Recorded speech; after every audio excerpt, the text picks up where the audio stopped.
Hey everyone, welcome back to our channel Guide Hub. In this quick tutorial, I'll show you how to check app uses on your Android phone.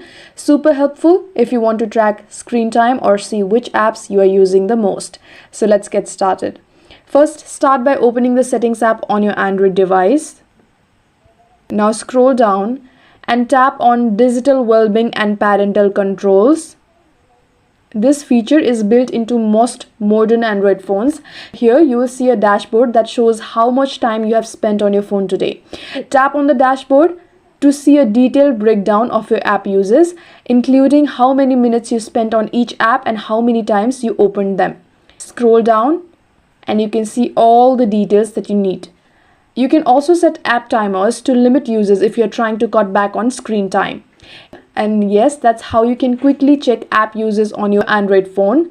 If you found this video helpful, don't forget to like, subscribe and hit the bell icon for more mobile tips and tricks. Thanks for watching and I'll see you in the next one.